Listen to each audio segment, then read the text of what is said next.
It's time for the Pro Wrestling Time Tunnel Podcast. We've got lots and lots of things to talk about and to do today. Covering the territories from the 1940s to the 1990s. It's the best thing going today. Interviewing wrestlers, referees, authors, and other media personalities that have made the sport of professional wrestling great. The cream, yeah. The cream of the crop. And now, here's your host, Tony Richards.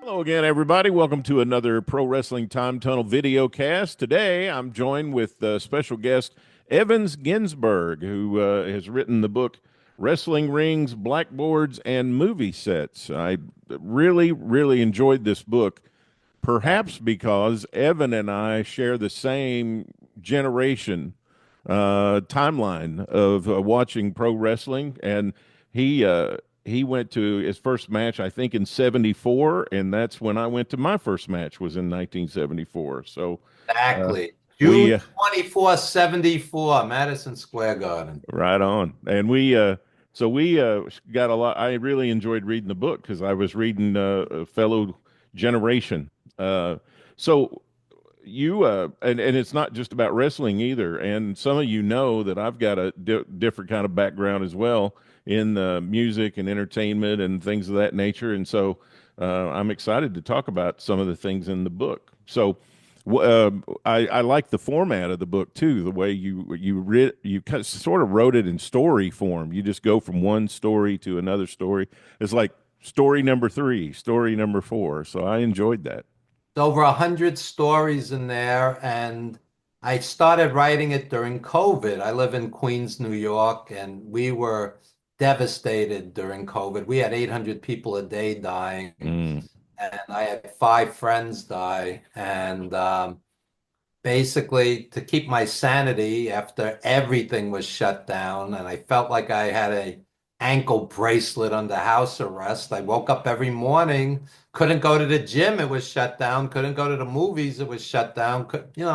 I sat and wrote, and I had all these stories floating around for years, like ghosts that needed to be put to rest, friends I lost, family, but a lot of funny things too. As an agent in pro wrestling, being on the road with these legends, and it's just these ideas, these scattered ideas. And I got the idea for the format from a book called The House on Mango Street by Sandra Cisneros, which is a beautiful book about growing up in Chicago in the 1960s. Wow. And the book is all these short stories from 1 page to 4 or 5 pages. And it's her neighbors, her family, her friends.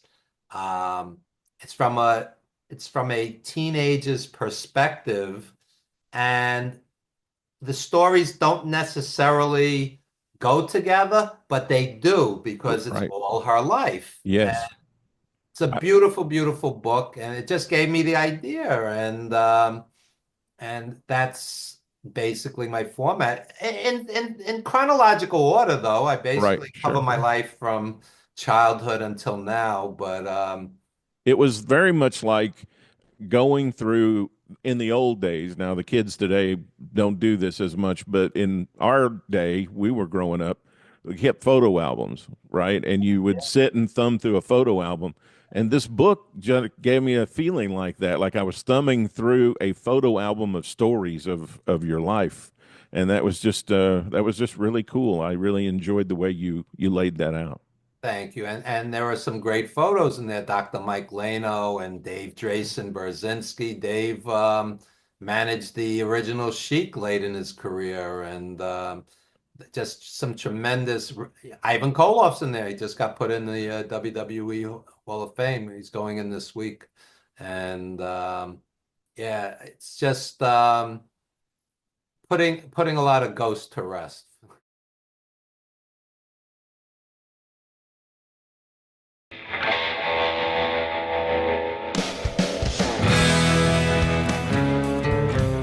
350 days a year as a wrestler on the road. Maybe it's a sickness. 350 days a year. A lot of physical pain, a lot of loneliness. You have no home life whatsoever. Piper and me riding down the road, doing 8 balls of cocaine. I'm sure it broke up marriages. How many guys in the wrestling business have a family left when they're done? Most of them lose it. I couldn't have children. I couldn't put them on a turnbuckle while mommy worked. I hit the bars, and that was my character. Sitting in a room with a bunch of wrestlers doing cocaine, we really got to know each other.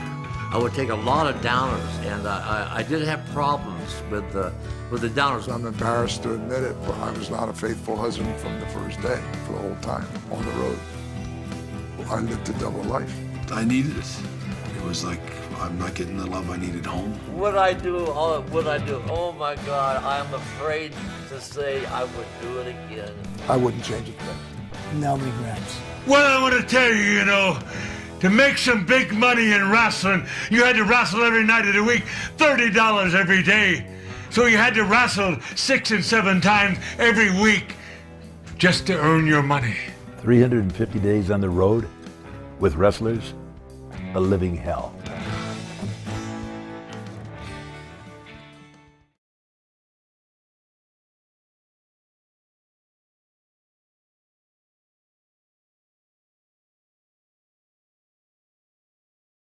A lot of guys had a career in the 80s that fans aren't aware of the foundations of in the 70s.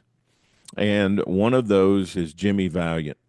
And he was such a singles star in the 70s that a lot of people aren't aware of the tag team. And they were the number one heel tag team in the old WWF, and they were part of the first card you saw live, right? Yes, the Valiant Brothers was so ahead of their time.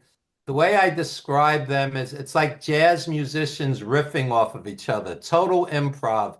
Johnny Valiant, they're both dear friends. Johnny's gone now, of course. Johnny said to me they would come down to the studio, WWF TV tapings, and basically they would say, August 1st, 1975, Philadelphia Spectrum, Valiants against Dean Ho and Tony Gurria, or Valiants against Victor Rivera and Dominic DeNucci, whatever the case may be. And they would improv, the Valiants and Lou Albano. And it would just get more and more frenzied as the promo progressed.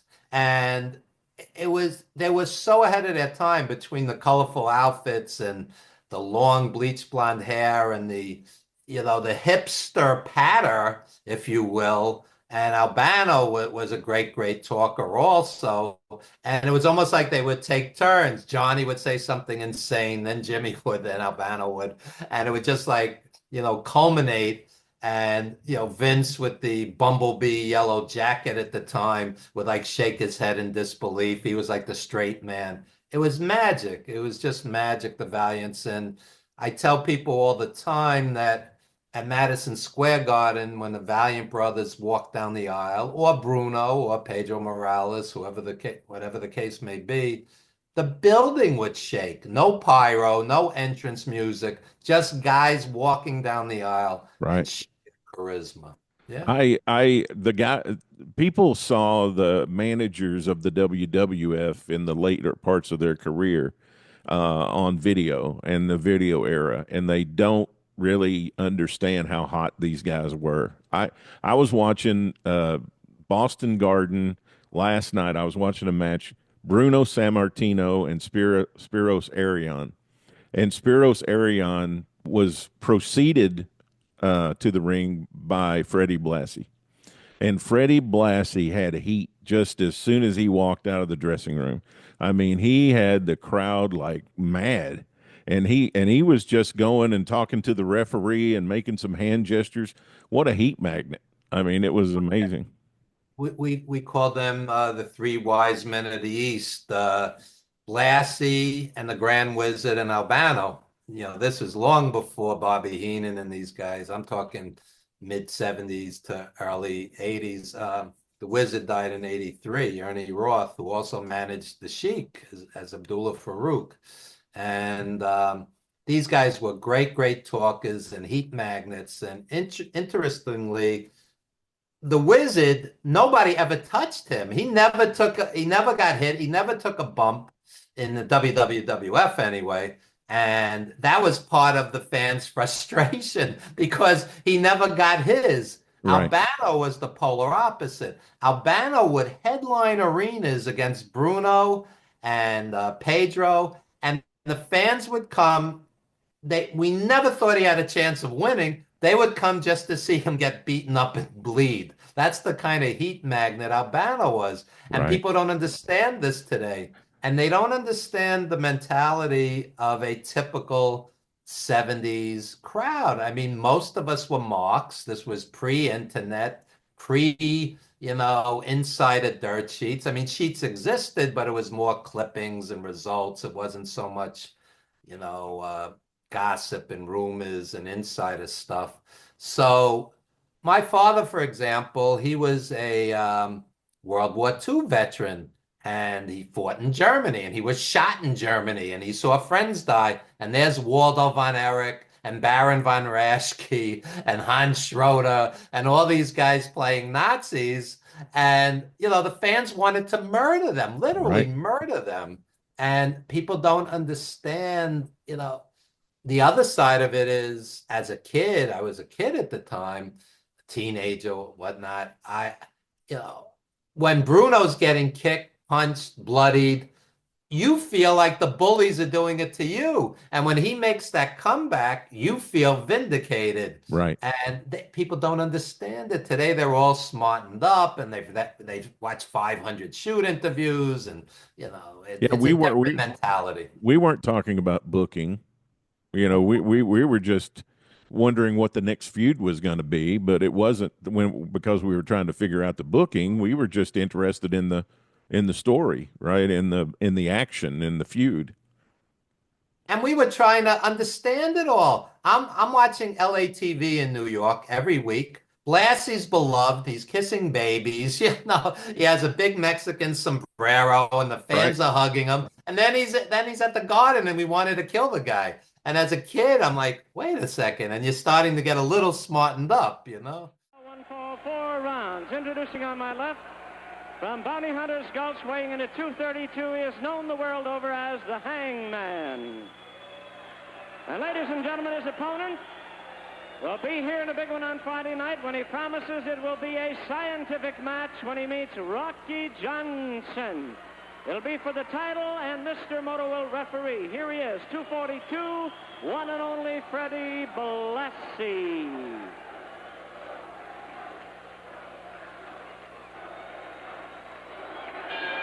Here we go, and the Hangman attacks from the back. Blassie wore his America's Championship belt into the ring, and he goes to work. Wait a minute, this is the old Blassie. He sits out hard with him, the Hangman, in 1, 2. Are you kidding? He beat him. Bingo. This was supposed to be 4 rounds or 1 fall. Ladies and gentlemen, in only 22 seconds in round number 1, scoring with a southern neck breaker and a body press, and the winner is Freddie Blassie.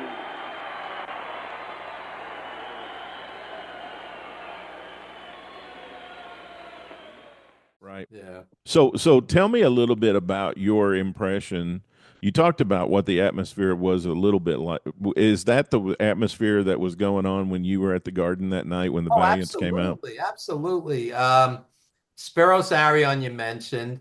He makes proud Italian Indian Chief J. Strongbow eat his feathers on TV. Right. And one of the greatest heel turns of all time. And then, of course, he turns on Bruno also, and he's facing Bruno 3 straight months at the Garden. Every show is sold out, and the heat is off the charts. My father was a yellow taxi driver, an old school New York taxi driver. He said to me, every Greek taxi driver in New York is at this show, to see Arion, Right. and it was wild. And I tell people sometimes there was one particular match, Bruno's wrestling superstar Billy Graham. Graham beats Bruno for the belt in Baltimore. They didn't even dare do it at the Garden. They thought there'd be a riot. So Graham beats him in 77. And now they're having rematch after rematch at the Garden. And Monsoon is the guest ref. And mid-match, Billy Graham goes like this, I quit, walks back to the dressing room, and we think the match is over. Monsoon follows him. Next thing you know, Billy Graham is on Monsoon's shoulders. Monsoon dumps him back into the ring. Bruno pounces on him. It was like the Roman Colosseum. Oh, wow. The fans were in a frenzy. It was bloodlust. I mean, Bruno was like Saint Bruno in New York. And people also don't realize it was a very blue collar ethnic crowd. You had the Polish strongman Ivan Putski, and you had the Puerto Rican champions Pedro Morales and Victor Rivera, etc., so on.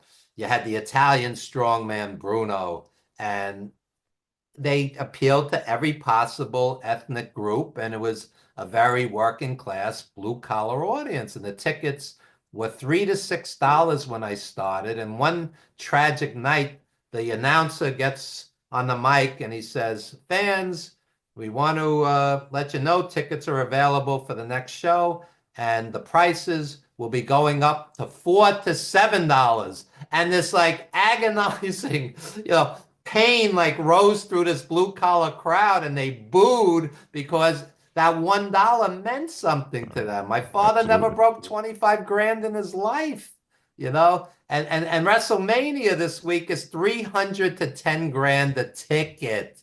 It's a different game today. And that's not all people will go to at WrestleMania either. They'll go to all the other fan events that cost $50 and $60 and $80 and $90 to get into. So they have Hulk Hogan, doing a signing, and you could zip a beer with him for $6,500, and you have Triple H and Lex Luger you can meet for $8,500, and you think it's a misprint when you first see it, and then you realize it's a different world. And guys like you and guys like me that have been around these guys, not these particular people, but just people over the years that have been stars, they're just guys, they're just regular guys. And I can't see paying that to be with somebody, but I'm sure people will. Back in the day, we would just stand outside Madison Square Garden, and this is interesting. As a kid, I'm standing out there.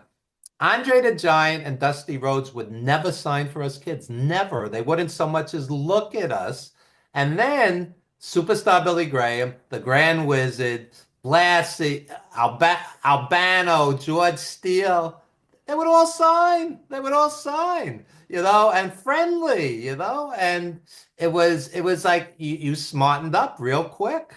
The only thing is, Nikolai told me, we were dear friends. Nikolai said that him and the Sheik got so much heat, the Iron Sheik, that they would hide them in an ambulance and they would leave in the middle of the card because they didn't want to be, have all the fans see them, because that's the kind of heat they got, in the mid 80s. So, there was still some disconnect. What's real, what's not real, even in that era.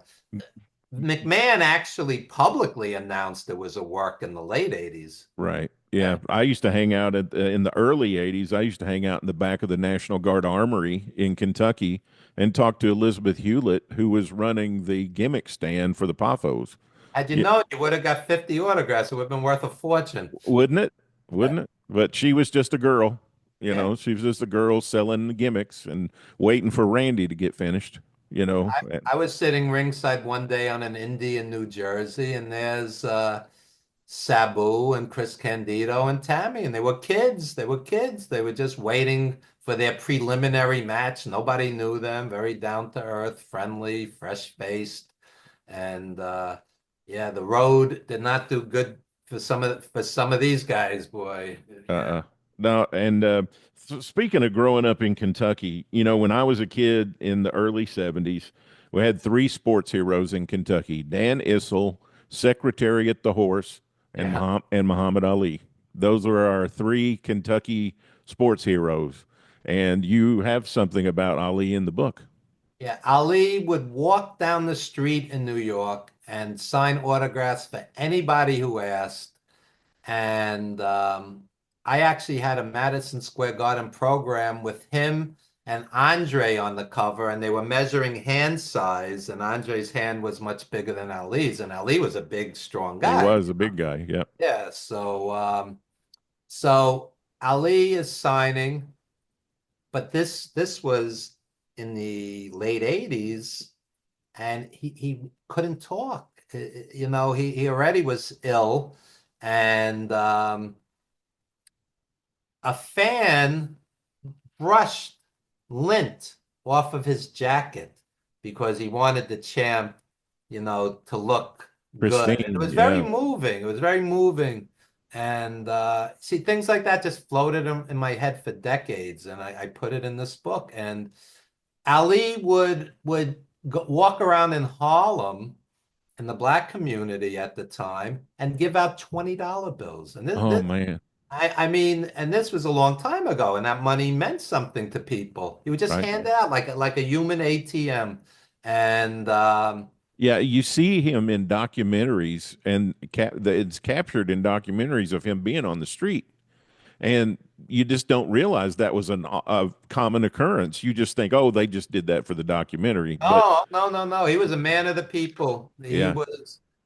He was in his prime the most famous man in the world, and I'll explain why. One, the technology had kicked in where you had everything on closed circuit when he was champ. So his fights went all around the world. Two, he was Muslim, so the Muslim world obviously embraced him. Right. And three, when he fought the Thriller in Manila and when he fought Foreman in Zaire, he fought all over the world. So, the third world countries embraced him, and he was the most famous man in the world. So, and he would sign anything you put in front of him. And when I hear celebrities today, do not approach me, I will only sell you an autograph, you think of, they're a pimple on the ass of a Muhammad Ali. Right. Yeah. Well, he never abandoned his principles. Yeah. So I mean, he knew what he believed in, and he knew what he stood for, and he never wavered from it. And it cost him the best years of his life from a fighting standpoint. Oh yeah, Ali transcended boxing.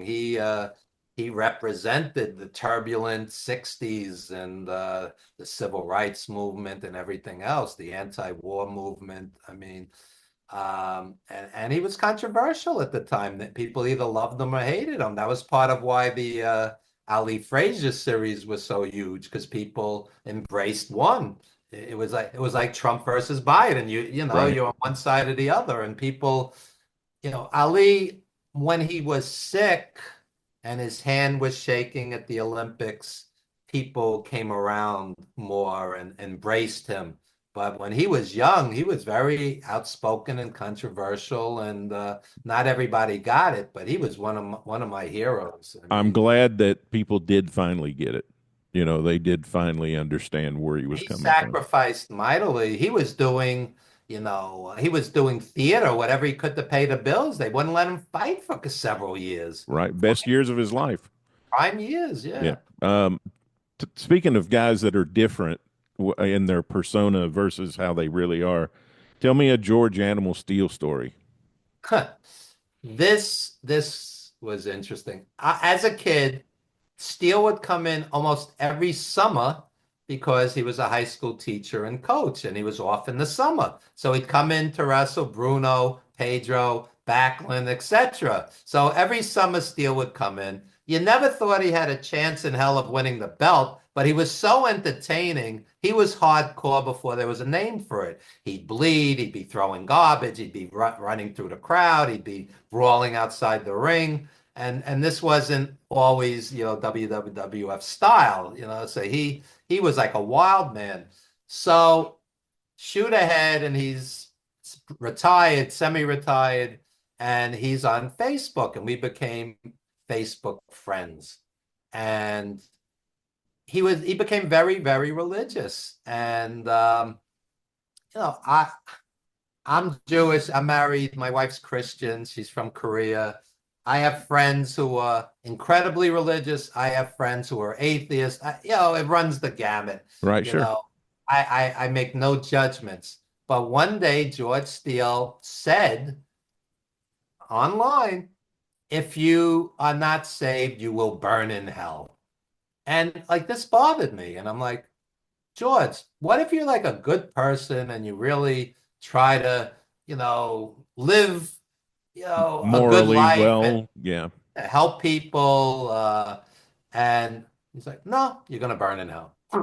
So it got a little heated, me and George. The next thing I know, why is Evan being disrespectful to George? So, which I wasn't, Yeah, but right. that's another story. George was getting radical. So the punchline to the story is, by sheer coincidence, as an agent, I was always working shows. Who was sitting next to me at one show? George the Animal Steele. And I don't think he put two and two together. I don't think hi, George, my name is Evan. I don't think we were friendly and he was warm. And when he left, I was, marking out. I loved that guy as a kid. Yeah. And the punchline to my story about George in the book, and I tell this whole story. Yep. I'm like, I hope George is in heaven like he mentions, and I hope he's happy in eternity because that man entertained us. And I love that story. thank you. And let's shift over to music, because there's a couple of music people in the book for sure, and some great stories. And a guy that, I mean, I love R&B music. I love soul music, and I love the Reverend Al Green. Oh, and yeah. So tell me Al Green story. Al Green is my all-time favorite live performer. The single greatest concert I ever saw was 1975, Al Green in New York. He whipped the women into such a frenzy that they stormed the stage past security. You couldn't see Al anymore. He was engulfed by these. The women went out of their minds because Al Green, for those, check out on YouTube. There's episodes of Soul, the old PBS show, and there's Al Green concerts from that era.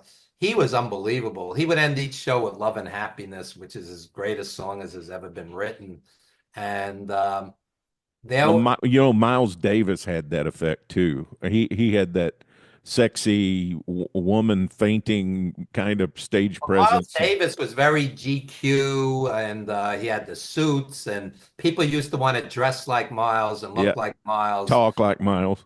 Yeah. Oh, yeah. Yeah. But Al Green was he was hot buttered soul, man.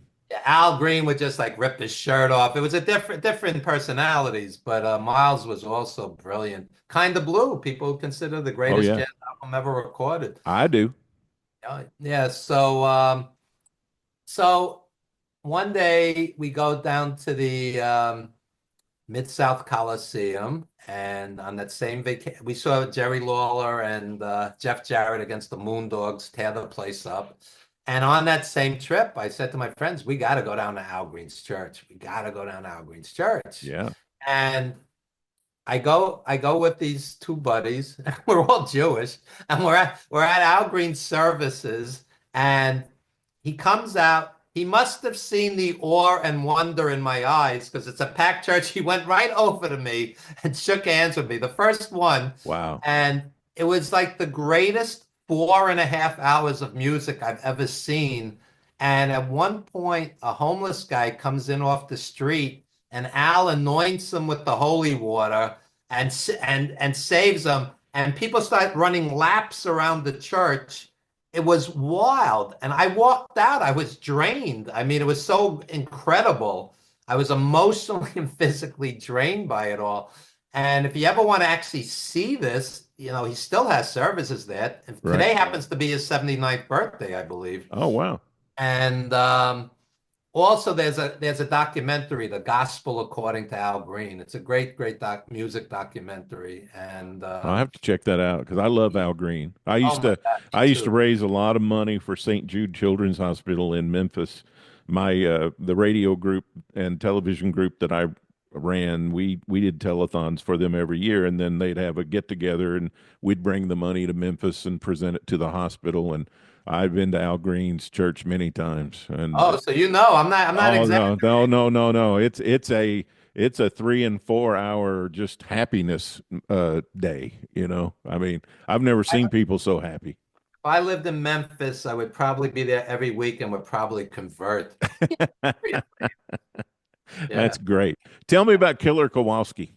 Killer Kowalski was a soft-spoken, sensitive gentleman. And the irony is, his name is Killer, and he one of the Mount Rushmore of heels. Those who actually know, Killer Kowalski would be on that Mount Rushmore. You might find this interesting. Whenever I interviewed wrestling legends, inevitably the names that would come up, greatest of all time as far as heels, Kowalski, Ray Stevens. Ray Stevens would go back and forth, back and forth. Right. But prime Ray Stevens that they hold in awe and reverence. Of course, Harley Race, Nick Bockwinkel, depending what part of the country you're from, because Nick Bockwinkel was more based out of the AWA. And Buddy Rogers. They always brought up Buddy Rogers and the original Sheik, of course. These are the greatest. But Kowalski's in that conversation if you really know your wrestling and you go absolutely. back far. Yeah. And we became friends, and he was so shy and soft-spoken in real life that unless you started the conversation, he would just kind of sit and look at you, but in the ring, he was relentless. We had a little venue called Sunnyside Gardens, which they turned into a fast food joint. It should have been like a cultural landmark, but they tore it down. And they had no air conditioning back in the day. And Kowalski is wrestling as one of the executioners with the mask, him and Right. Chuck O'Connor, John Studd. And they're wrestling Strongbow and White Wolf, 2 out of 3 falls, 50 minutes. And he's got a mask on. The people in the audience are dying from the heat in the middle of the summer. He's just like relentless. The cardio this guy had. He was a vegetarian, and he was just he traveled around the world with a camera, and he took photos, and he did a book called Killer Pics, which is his photography all around the world. Wow. And I wrote the introduction for it. I was very honored. I mean, it wasn't any kind of bestseller or anything, but I was just flattered, that somehow I'm connected with somebody I have so much respect and love for. And he was a great performer. And I saw him at the end of his career. He left in 78, and I started attending June of 74. So I saw him towards the very end, and he was still great. But in 74 and 75, he was still selling out, doing programs with Bruno. I mean, Kowalski and Waldo Von Erich and George Steele wrestled Bruno hundreds and hundreds of times over decades, the 60s and the 70s. And they always drew because they were... Waldo Von Erich, this guy should be in the WWE Hall of Fame. He was tremendous. Yeah, he was a heel and a great performer. Great. Let's go back to music. John Lennon. Yeah, this is some story. True story.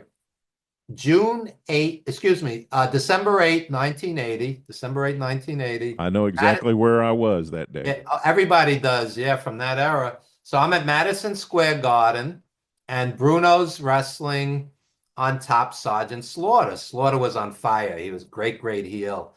So Backlund was in Japan. Rare garden card that Backlund missed. So show ends.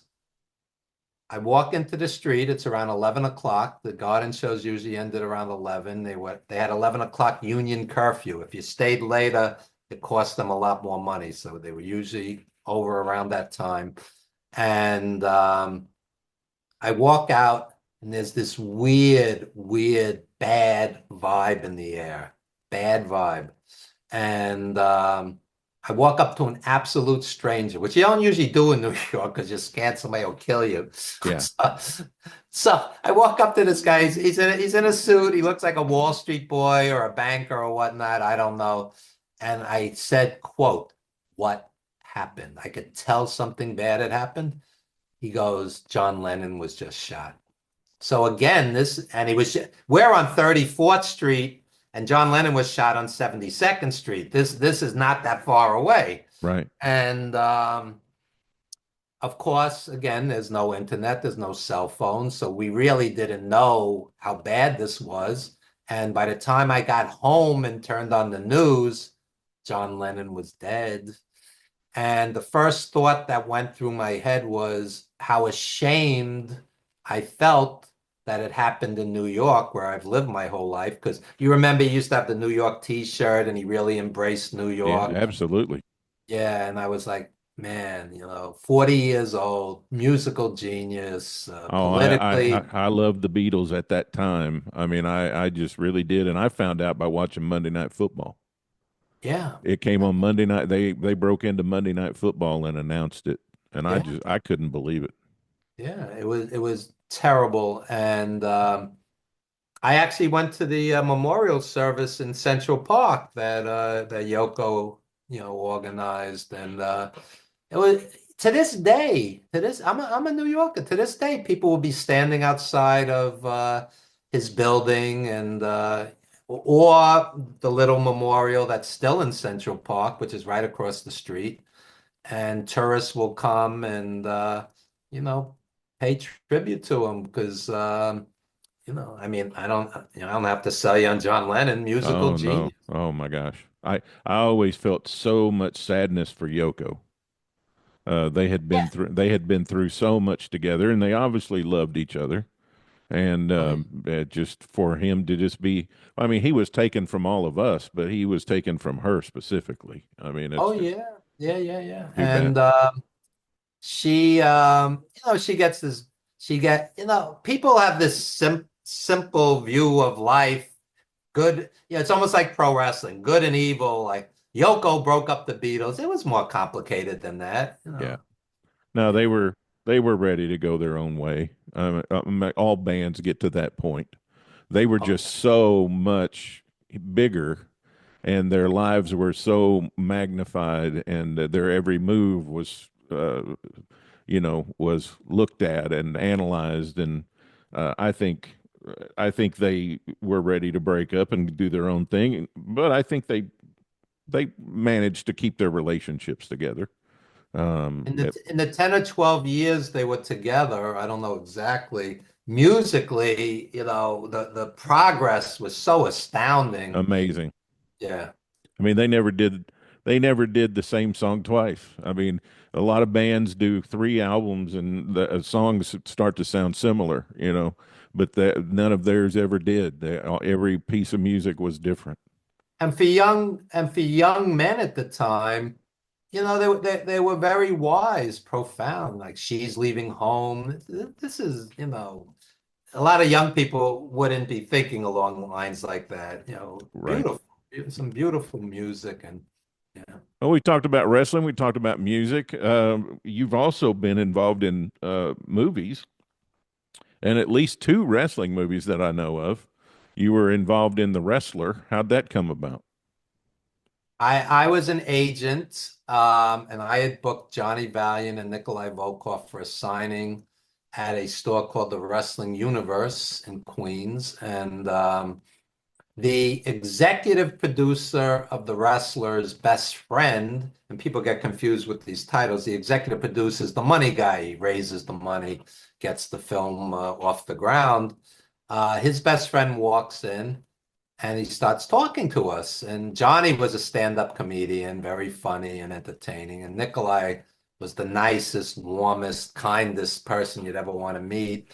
And, we clicked. And he said to me, "Do you know Darren Aronofsky?" And I said, "Yes, I love movies." I said, "I've seen Requiem for a Dream and Pi, P-I, Right, 3.14 about a math genius." And he said, "Darren's doing a wrestling project and quote, you guys would be perfect for it. So I give him my business card. I don't hear anything for a good 6 months, and I almost forget about it.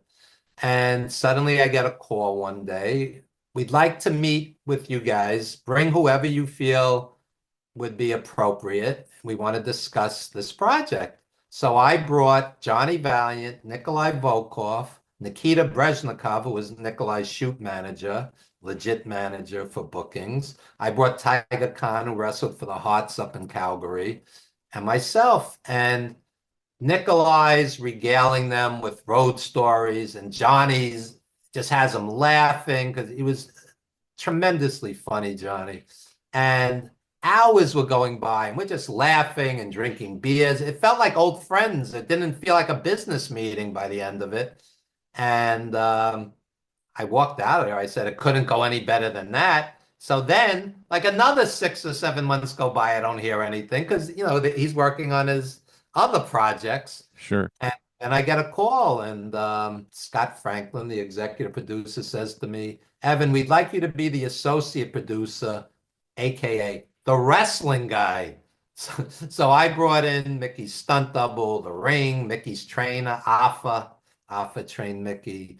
I did 5 or 6 casting calls. I brought in Ron Killings, Necro Butcher, Romeo Roselli, etc. And basically, the script was ongoing for many, many years. This from the day I met them to the day it was finished was 7 years. Wow. 7 years. People don't realize what goes into a quality film. So the first script, and the script was brilliant. The first script, they had me checking for the wrestling content. Did it ring true? And in the original script, Randy the Ram is blading himself and everybody's watching. All the wrestlers are watching. I said nobody would be watching. Nobody would care. It's just another day at the office. I said, this is absolutely, not what would happen. Right. And he took it out. He took it out of the script. So about 6 months before we shot The Wrestler, I was taking Aronofsky and the guys on the road every weekend to wrestling events. And I took them to this convention in New Jersey, and it was the equivalent of the WWE Hall of Fame. You had the Samoans, Johnny Valiant, Snuka, Moolah, Mae Young, Albano, etc., so on. And we're at this convention, and there's like nobody there. There were more wrestlers and vendors than fans. Oh, wow. And Aronofsky and Scott Franklin and Rob Siegel, the screenwriter, they didn't understand it. And Aronofsky, who's a nice guy, his mom's a school teacher. He's not a rich kid. He's a talented guy who made it on drive and talent. No connections. Sure. He's like, Evan, where is everybody? He kept repeating it. Where is he? Felt bad. Next thing I know, that was written into the script. Wow. And when we shot it, I was on set because anything wrestling related, I was there. And I'm looking at the tables and everything was very neat and tidy. I said it wouldn't look like this. It would be like a flea market. Every inch of the table would be full of stuff, and it would not be this organized. And right.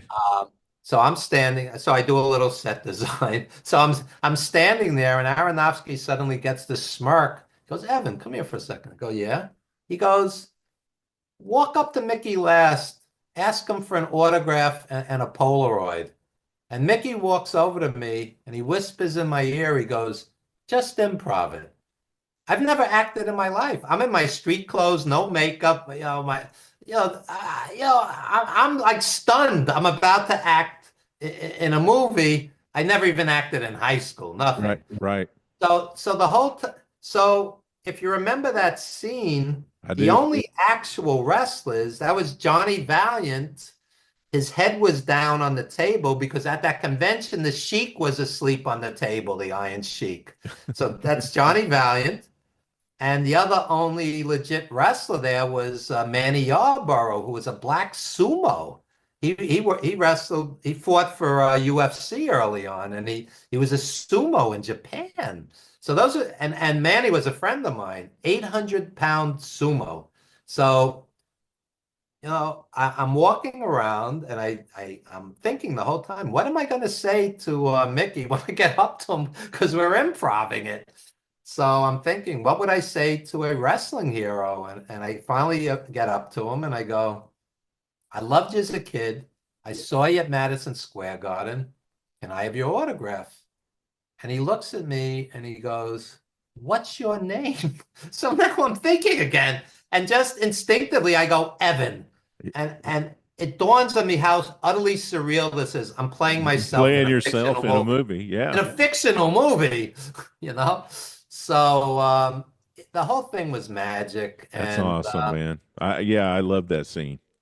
thank you. Thank you. Yeah, and it just felt sad, It was sad, and I've been to events like that are sad, and even as Johnny Valiant's quote unquote shoot manager, he would do his one-man comedy show, and one night it's packed, and one night it's empty, one night it's half full.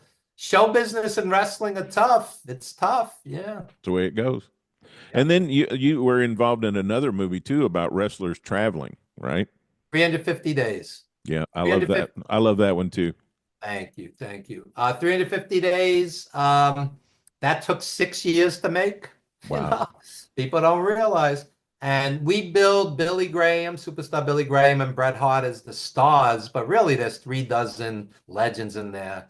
I mean, everybody and anybody. King Kong Mosca, George the Animal Steele, Paul Orndorff, Tito, Ted DiBiase. I mean, there's 36 legends in there. At this point, about half of them are gone. Right. Right. Is gone. Larry Sharp is gone. And the title, 350 Days, comes from the fact you got that post of Harley Race over there. It comes from the fact that the NWA champs would literally wrestle 350 days a year. They'd be on the road. And the toll it takes on your body, your family, your marriage, your psyche. I mean, this was not an easy grind. And when we were filming, Bret Hart as WWF champ told us he wrestled 330 days. Wow. And Greg Valentine as the Intercontinental champ wrestled 320 days a year. So these aren't like inflated numbers. This is the real, and wrestlers hate the word fake because they'll go, my 3 divorces weren't fake. My hip replacement wasn't fake. My kid not talking to me because he never saw me isn't fake. And that's really the theme of the movie. And our editor, Michael Burlingame, he worked with Paul McCartney, speaking of the Beatles. He worked with Mariah Carey. He worked with Sting, not Sting from WCW, Sting from the Police. Sting from the Police. Yeah. And I said to Darren Antola, the executive producer, I said, this guy's the right guy. He doesn't know main event from undercard guy. He's going to pick the best, most heartfelt tales. And I said to Mike, I said, make a movie, edit a movie that would make an 80-year-old woman who never watched wrestling cry. I said, we don't need another movie with the 200 action figures or the journalist is in the gym and the wrestler's putting them in an arm bar. That's been done 1,000 times. Right. I said, let these guys pour their hearts out. I loved it. Great. That's what we did. I did another movie, Wrestling Then and Now, even earlier. It's a documentary. Kowalski's the star. Don Arnold. Check that out. Yeah, Don Arnold, who goes back to the 50s, and Homicide's in it, and Nikolai's in it. Yeah. I mean, we shot it on pennies. If we spent $1,000 on that, it was a lot, but it's from the heart, Yeah. I'll have to check that out. Well, as you can tell, folks, Evan's got a lot of stories, and a bunch of them are in this book. It's called Wrestling Rings, Blackboards, and Movie Sets. Evan Ginzburg, thank you so much for documenting this. This is as you can tell, I'm a reader, but I've got a lot of wrestling books. This is in my precious few just because of the great stories that you have documented here. Thank you for doing that. Well, thank you so much for the support, and I really do appreciate it. And it's nice that a person who appreciates books, because it's not just wrestling. In Right. that book, it's also about the film business and teaching, because I waited 7 years to get paid for The Wrestler. I waited 6 years to get paid for 350 days. I always kept teaching, so there's tales from the classroom also. There's more to life than just wrestling, folks. Yeah, and Evan's got a lot of stories from his life in here. And like I said, it's like a documented photo scrapbook of various times in his life, and it's extremely interesting, and you should get the book. Evan, thank you so much. I enjoyed spending time with you. Anytime. Appreciate it. Thank you. Evan Ginzburg, everybody. This is the Pro Wrestling Time Tunnel video cast. We'll catch you next time. Thanks for tuning in to the Pro Wrestling Time Tunnel podcast. Tune in for another great episode next week. Interviewing wrestlers, referees, and media personalities that have made the sport of professional wrestling great. Be sure to follow us on Facebook at Pro Wrestling Time Tunnel. We'll release a new episode soon. Don't you dare miss it.